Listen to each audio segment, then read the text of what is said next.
আসসালামু আলাইকুম। আজ ক্লাস 9-এর তোমাদের লাইফ সায়েন্সে আমি আত্তীকরণ ও বহিষ্করণ সম্পর্কে পড়াবো। আমরা আগের ক্লাসে শ্বসন সম্পর্কে, শ্বসন অর্থাৎ বিশেষণ সম্পর্কে পড়িয়েছিলাম।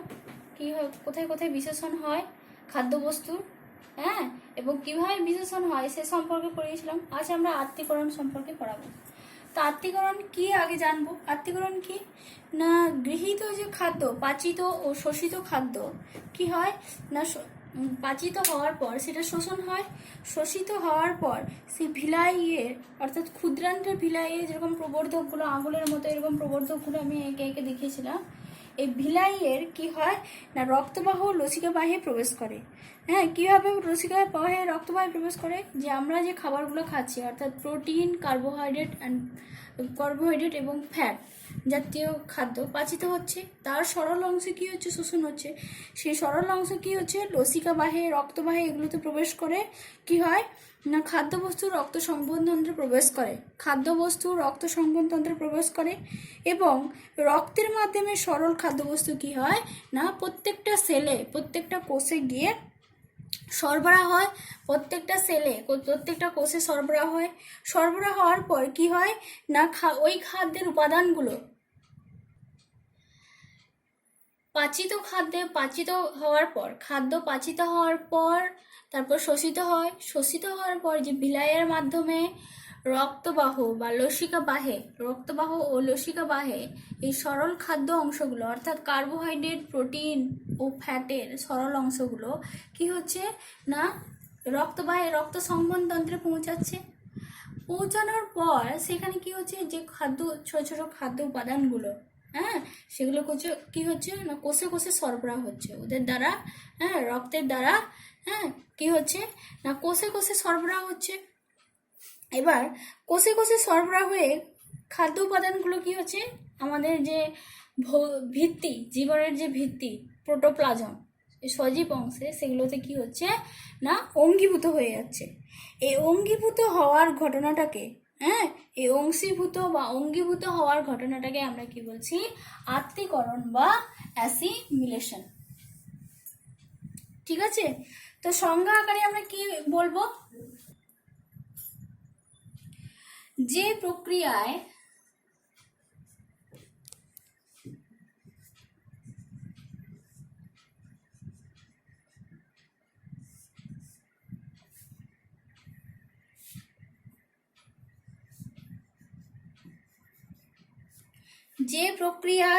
শোষিত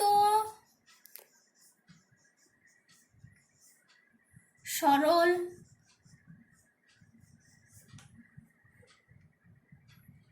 খাদ্যবস্তু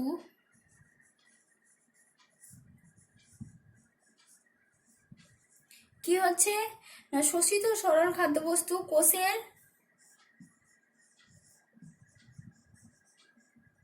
প্রোটোপ্লাজমে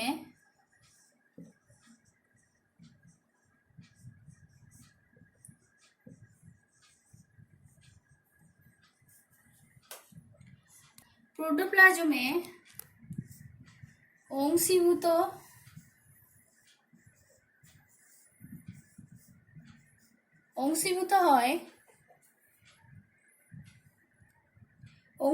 হয় এবং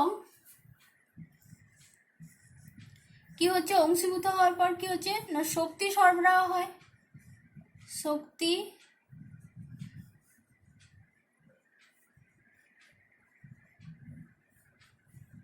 শক্তি সরবরাহ হয়। ঠিক আছে, এবং কি হচ্ছে তার জন্য কি হচ্ছে না শক্তি সরবরাহ হওয়ার ফলে কি হচ্ছে বৃদ্ধি ও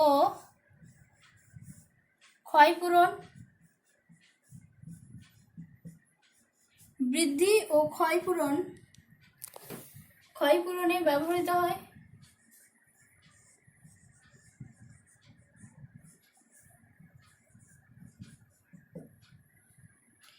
তাকে কি বলা হচ্ছে আত্তীকরণ, তাকে আত্তীকরণ বলে। ঠিক আছে, তাহলে কি না যে প্রক্রিয়ায়, হ্যাঁ, যে প্রক্রিয়ায়, যে অর্থাৎ যে জৈবিক প্রক্রিয়ায় কি হচ্ছে, খাদ্যবস্তু শোষিত সরল খাদ্যবস্তু যখন শোষণ হয় সেটা সরল খাদ্যবস্তুতে পরিণত হয়। শোষিত সরল খাদ্যবস্তু কি হচ্ছে না প্রোটোপ্লাজমে, কোষের প্রোটোপ্লাজমে, মানে প্রত্যেকটা কোষে সজীব অংশে সেটা কি হচ্ছে অংশীভূত হয়ে যাচ্ছে। অংশীভূত হওয়ার পর কি সেখান থেকে শক্তি সরবরাহ হচ্ছে, শক্তি সরবরাহ হওয়ার পর কি হচ্ছে, শক্তি সরবরাহের পরে বৃদ্ধি ও মেরামতির, দেহের মেরামতির কাজ অর্থাৎ ক্ষয়পূরণে ব্যবহৃত হয়, তাকে আমরা কি বলছি, আত্তীকরণ। তাহলে এইটা হচ্ছে আত্তীকরণ। আত্তীকরণ হচ্ছে প্রোটিনেরও আত্তীকরণ হয়। প্রোটিনের আত্তীকরণের সময় তার সরল রূপ কি হবে না অ্যামাইনো অ্যাসিড। হ্যাঁ, অ্যামাইনো অ্যাসিড কি হবে না সরল খাদ্য শোষিত হয়ে বিলায়ে রক্তনালীতে প্রবেশ করবে, দিয়ে কি হবে না এই অ্যামাইনো অ্যাসিড কি করবে না সেটা প্রোটিন আমাদের দেহে কি কাজ করে, দেহের গঠন ও বৃদ্ধি মেরামতির জন্য কাজ করে, সেটা গঠন বৃদ্ধি মেরামতির জন্য কাজ করবে। আবার কার্বোহাইড্রেট সেটাও অতিকৃত হয়ে কি করবে না আমাদের যে মানে কার্বোহাইড্রেট থেকে আমরা সব থেকে বেশি শক্তি পাই, কারণ আমরা কার্বোহাইড্রেট জাতীয় খাদ্য সব থেকে বেশি গ্রহণ করি। যদি খাদ্যের শতাংশ করা হয় তাহলে 80% খাদ্য আমরা কার্বোহাইড্রেট জাতীয় খাদ্যই কিন্তু গ্রহণ করি। অতএব যে শক্তিগুলো সরবরাহ হয় সবই কার্বোহাইড্রেট, হ্যাঁ, জাতীয় খাদ্য থেকে আমরা শক্তি সরবরাহ মানে শক্তি ব্যয় হয়। তারপরে আছে ফ্যাটটা কি হয় না ফ্যাটেও সেরকম দিক কি হয় না ফ্যাটের সরল অংশ আমাদের প্রোটোপ্লাজমে আত্তীকৃত হয়ে কি হবে দেহের তাপমাত্রা নিয়ন্ত্রিত হবে, সেখান থেকে আমরা শক্তি সরবরাহ হবে এবং কি হবে না আমাদের পরে যে ত্বক, হ্যাঁ, খাদ্য সঞ্চয়ের জন্যও কাজে লাগে। ফ্যাটগুলো সঞ্চিত হয়ে কি হবে না উপবাসকালে, হ্যাঁ, বা অনাহারকালে এগুলো কি হবে না এগুলো যখন শরীরে প্রোটিনের পরিমাণ বা শক্তির পরিমাণ কমে যাবে তখন এখান থেকে কিন্তু সরবরাহ হয়। ঠিক আছে, নেক্সট আমরা পড়ব বহিষ্করণ। নেক্সট আমরা এর পড়ব কি বহিষ্করণ সম্পর্কে। বহিষ্করণটা কি, বহিষ্করণ হচ্ছে এটা এক ধরনের জৈবিক প্রক্রিয়া। কি হচ্ছে না খাদ্যবস্তু পাচিত হওয়ার পর প্রয়োজনীয় অংশগুলো সেটা শোষিত হয়ে যাচ্ছে, শোষিত হওয়ার পর সেটা আত্তীকৃত হচ্ছে এবং অপ্রয়োজনীয় অংশগুলো সেগুলো কি হচ্ছে না পৌষ্টিক নালীতে মলের আকারে সেটা বাইরে বেরিয়ে যাচ্ছে। ঠিক আছে, তো এই বেরিয়ে যাওয়াটাকে অপাচ্য অংশ, অপ্রয়োজনীয় অংশ দেহের বাইরে বেরিয়ে যাওয়াটাকে আমরা কি বলছি বহিষ্করণ বা ইজেকশন। তাহলে যদি সংজ্ঞা আকারে আমরা কি বলবো, তাহলে যে প্রক্রিয়ায়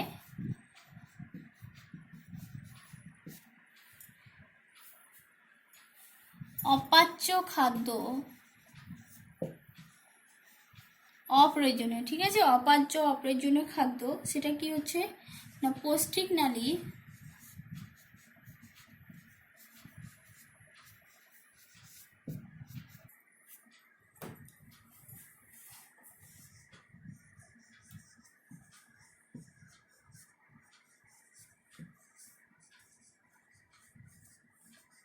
মল আকারে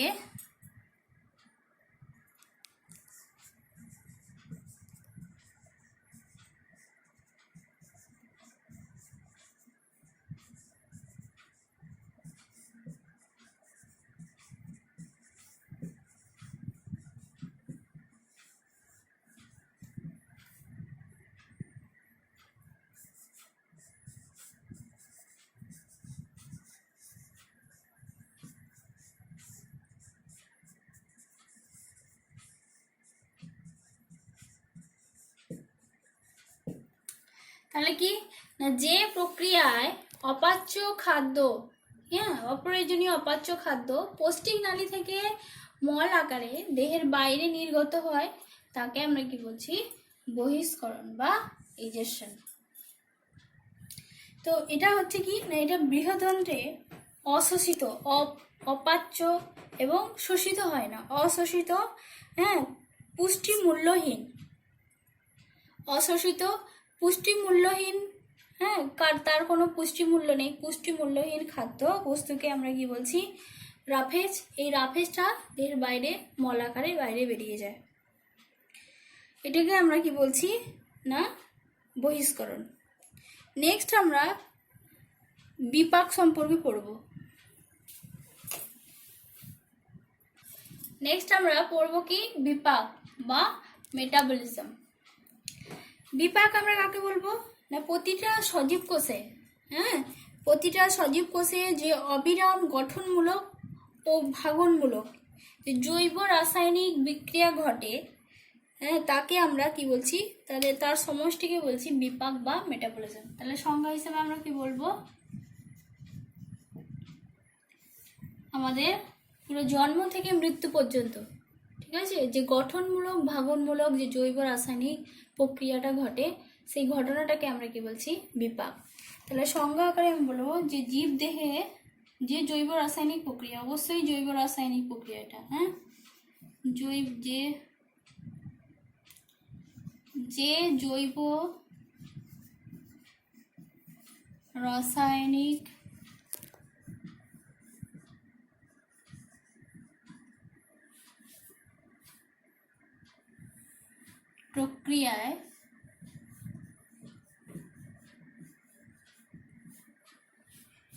যে জৈব রাসায়নিক প্রক্রিয়ায় সজীব কোষে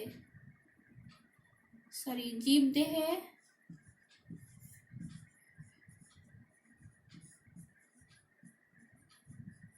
সজীব কোষে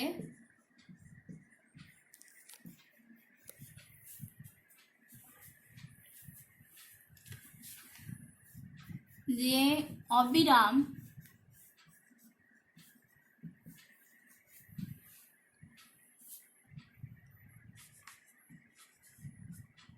গঠনমূলক ও ভাঙনমূলক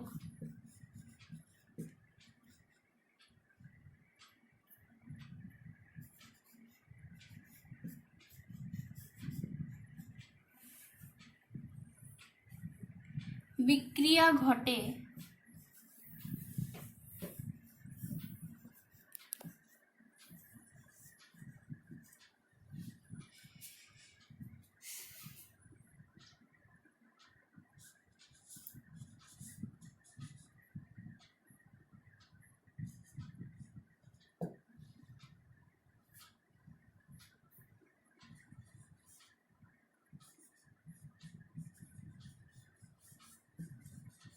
তাদের একসাথে বলা হয়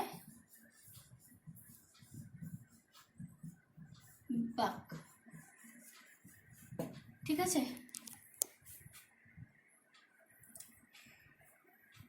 জীবদেহে সজীব কোষে যে গঠনমূলক এবং ভাঙনমূলক, মানে বিপাকে কি হচ্ছে না, বিপাক হচ্ছে একটা জৈব রাসায়নিক প্রক্রিয়া, কারণ প্রতিটা সজীব কোষে ঘটে থাকে এবং জীবদেহে প্রত্যেকটা সজীব কোষে অবিরাম প্রতিনিয়ত যে গঠনমূলক এবং ভাঙনমূলক, অর্থাৎ কিছু বিপাকের ফলে কি হচ্ছে দেহে শুষ্ক ওজনের বৃদ্ধি বাড়ছে, আবার কিছু বিপাকের ফলে কি হচ্ছে দেহে শুষ্ক ওজনের হ্রাস পাচ্ছে। তো এটাই হচ্ছে ভাঙনমূলক এবং গঠনমূলক বিক্রিয়া, এদেরকে আমরা একসাথে বিপাক বা মেটাবলিজম বলি। এই বিপাককে আমরা দুভাগে ভাগ করি।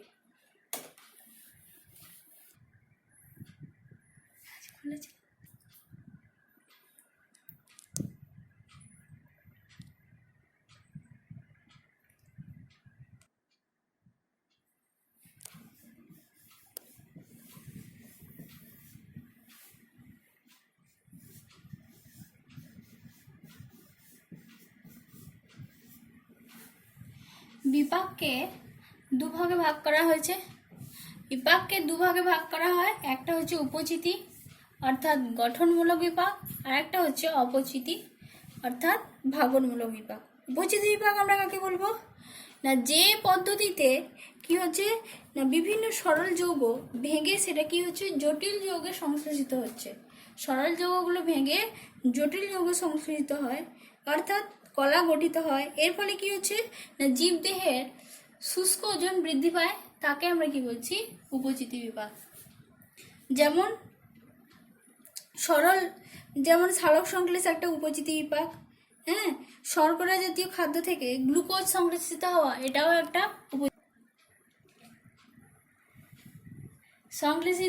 সংশ্লেষিত হয়, এটা একটা সরল খাদ্য, সরল শর্করা জাতীয় খাদ্য থেকে গ্লুকোজে সংশ্লেষিত হওয়া, এটা একটা উপচিতিমূলক বিপাক। নেক্সট আছে অপচিতিমূলক বিপাক। অপচিতিমূলক বিপাক আমরা কাকে বলবো না, যে পদ্ধতিতে বিভিন্ন জটিল জৈবগুলো সেগুলো কি হয় না ভেঙে সরল যৌগে পরিণত হয়, হ্যাঁ, সরল যৌগ উৎপন্ন করে এবং কি হয় না কলার ভাঙন ঘটে, এটাকে আমরা অর্থাৎ জীবদেহে শুষ্ক ওজন হ্রাস পায়, একে আমরা কি বলছি না অপচিতিমূলক বিপাক। যেমন সজীব কোষে যে শ্বসন প্রক্রিয়াটা চলে, প্রত্যেকটা সজীব কোষে শ্বসন প্রক্রিয়া, এটা হচ্ছে কি একটা অপচিতিমূলক বিপাক। তারপরে কার্বোহাইড্রেট ফ্যাট সংক্রান্ত বিপাক, এগুলো মানে সরল অংশে পরিণত হয়, হ্যাঁ, এটাকে আমরা কি বলবো অপচিতিমূলক বিপাক। নেক্সট আমরা তোমাদের সিলেবাসে রয়েছে সুষম খাদ্য সম্পর্কে। তো এই বিপাকের ফলে শক্তির প্রয়োজন, যে অপচিতি গঠনমূলক ও ভাঙনমূলক বিপাকের জন্য, হ্যাঁ, শক্তির প্রয়োজন।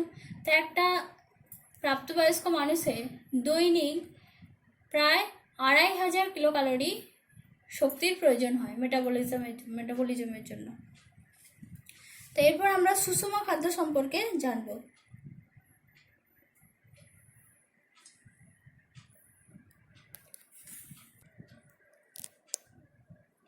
এরপর আমরা বিপাকের গুরুত্ব সম্পর্কে জানব।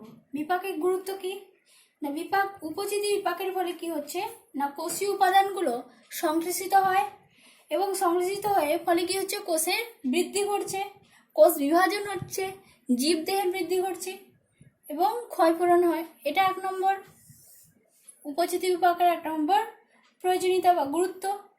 দ্বিতীয় নম্বর হচ্ছে অপচিতি বিপাকের ফলে কি হচ্ছে না অপচিতি বিপাকের ফলে শক্তি উৎপন্ন হয়, শক্তি যে জমে থাকে সেটা কি হচ্ছে ব্যবহার্য শক্তিতে রূপান্তরিত হচ্ছে এবং দেহের যে বাকি সব জৈবনিক ক্রিয়াগুলো সেগুলো কি হচ্ছে নিয়ন্ত্রিত হচ্ছে। তৃতীয় নম্বর কি না উপচিতি বিপাকের ফলে কি হচ্ছে অ্যামাইনো অ্যাসিড থেকে সেটা কি হচ্ছে প্রোটিন তৈরি হচ্ছে, হ্যাঁ, বা বিভিন্ন হরমোন উৎসেচক গঠনে সাহায্য করছে, যে প্রোটিন তৈরির ফলে কি হচ্ছে না বিভিন্ন হরমোন উৎসেচক সেটা তৈরি হচ্ছে। এছাড়া ফ্যাটি অ্যাসিড ও গ্লিসারল সেগুলো সংশ্লেষিত হয়ে কি হচ্ছে বিভিন্ন কোষীয় অঙ্গাণু, হরমোন ইত্যাদি গঠনে সাহায্য করে, হ্যাঁ, গঠনে ব্যবহৃত হচ্ছে। এগুলো হচ্ছে বিপাকের গুরুত্ব বা প্রয়োজনীয়তা। নেক্সট আমরা খাদ্য অর্থাৎ সুষম খাদ্য সম্পর্কে আমরা জানবো।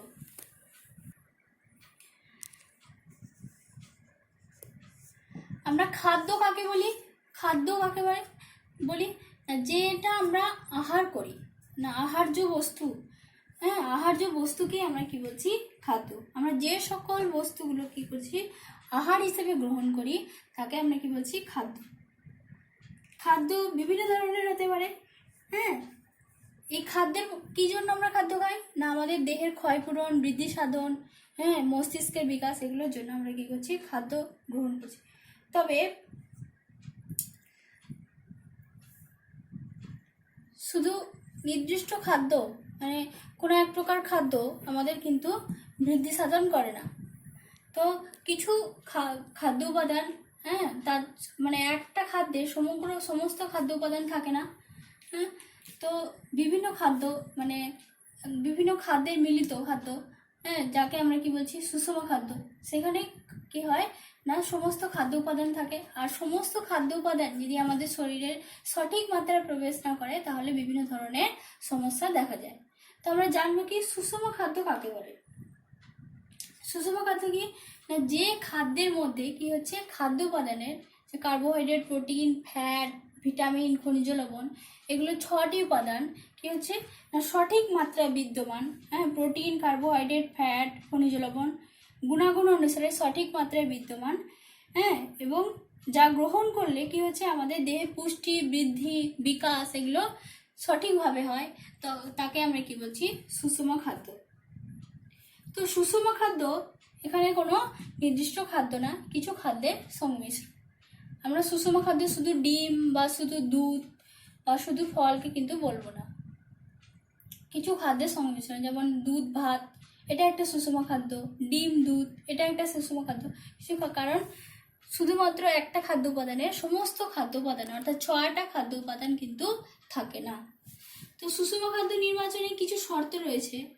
কি কারণে না, প্রত্যেক বয়সে সুষম খাদ্য কিন্তু আলাদা আলাদা ধরনের হয়। তো কি নির্বাচনের জন্য আমাদের কিছু শর্ত রয়েছে, যেগুলো হচ্ছে মানুষের বয়স, তার লিঙ্গভেদ, খাদ্যাভ্যাস, দেহের আকার। কারণ একটা পুরুষের যে পরিমাণ খাদ্যের প্রয়োজন, যেগুলোর প্রয়োজন, একটা মহিলা সেই পরিমাণ কিন্তু খাদ্যের প্রয়োজন হয়। সেই সব কিছু কিছু খাদ্য গুণাগুণ সেভাবে সমানভাবে তার পরিমাপটা কিন্তু আলাদা। আবার একটা শিশুর যা প্রয়োজন একটা প্রাপ্তবয়স্ক মানুষের সেটা প্রয়োজন নয়। তো সুষম খাদ্যের একটা নির্বাচনে তার কিছু শর্ত রয়েছে। মানুষের লিঙ্গভেদে, বয়স, খাদ্যাভ্যাস এবং দেহের আকার, আকৃতি, শারীরিক অবস্থা, কার কেমন শারীরিক অবস্থা, কেউ অসুস্থ মানুষের যা খাদ্যাভ্যাস বা যেটা সুষম খাদ্যের তালিকা হবে সেটা সুস্থ মানুষের হবে না, বা কাজের পরিমাণ, যে যেমন কাজ করে সেই পরিমাণে তার সুষম খাদ্য কতটা প্রয়োজন।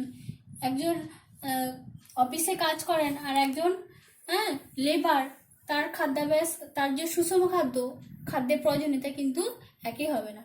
তাহলে সুষম খাদ্য নির্বাচনের শর্ত কিন্তু আলাদা আলাদা হবে। কি কি শর্তে নির্বাচন করা হবে না, বয়স, লিঙ্গভেদ, কাজের প্রকৃতি, শারীরিক অবস্থা, দেহের আকার, এগুলোর উপর নির্ভর করা হয়।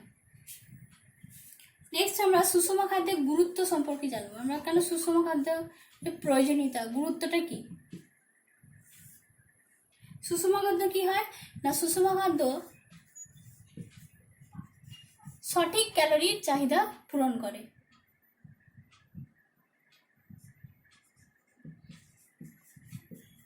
কারণ সুষম খাদ্যে কি হচ্ছে, সমস্ত খাদ্য উপাদানগুলো সঠিক ক্যালোরির চাহিদা পূরণ করছে।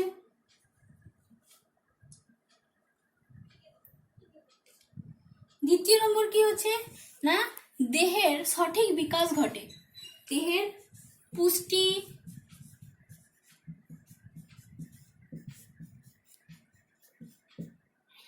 বৃদ্ধি,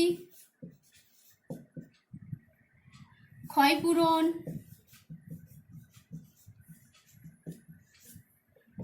ও রোগ প্রতিরোধ ক্ষমতা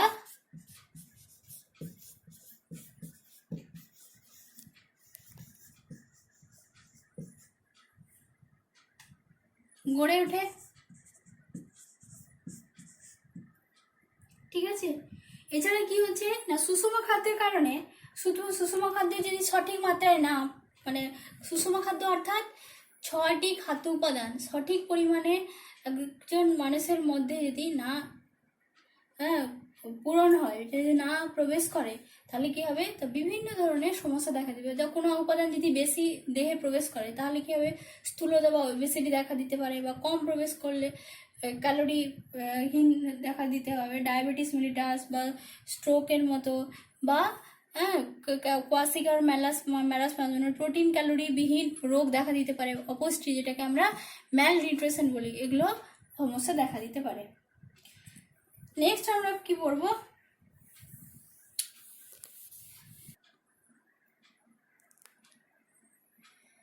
এরপর আমরা তোমাদের আছে মৌল বিপাক বা যাকে BMR বলা হয়, যার পুরো নাম হচ্ছে বেসাল মেটাবলিক রেট।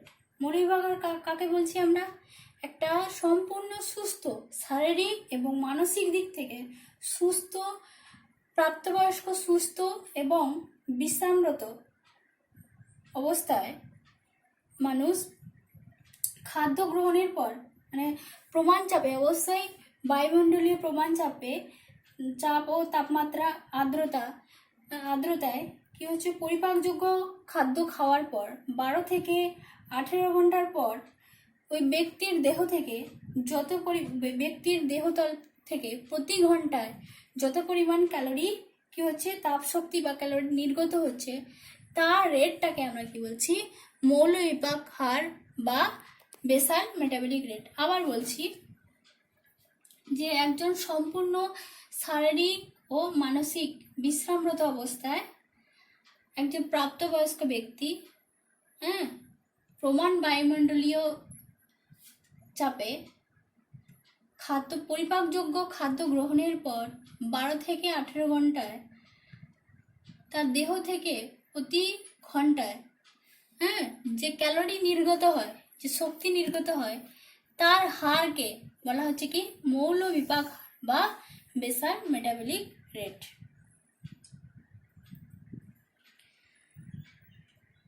একটা স্বাভাবিক পূর্ণবয়স্ক পুরুষের বেসাল মেটাবলিক রেট প্রায় 40 kilo calorie, 40 kilo calorie per বর্গমিটার পার দেহ, বর্গমিটার পার দেহটন।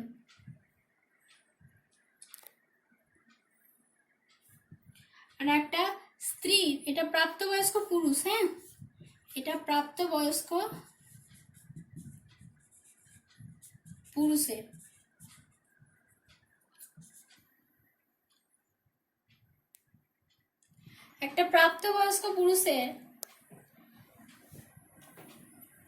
BMR হচ্ছে 40 কিলো ক্যালোরি পার বর্গমিটার পার দেহতল পার ঘন্টা।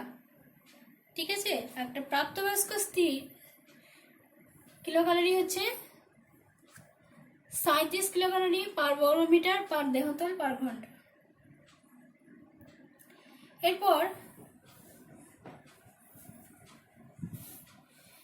আমরা বিপাক সম্পর্কে বললাম।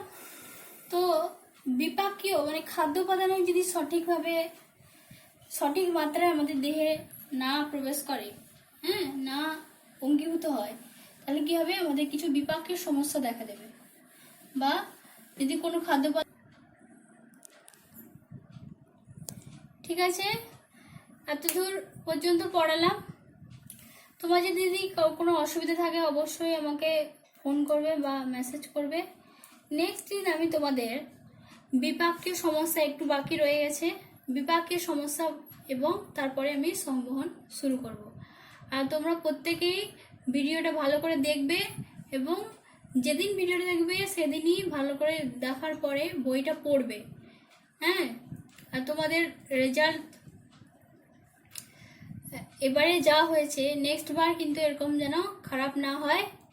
ভালো করে পড়াশোনা করো মন দিয়ে, কারণ এইভাবেই তোমাদের পড়তে হবে এবং পরীক্ষা দিতে হবে।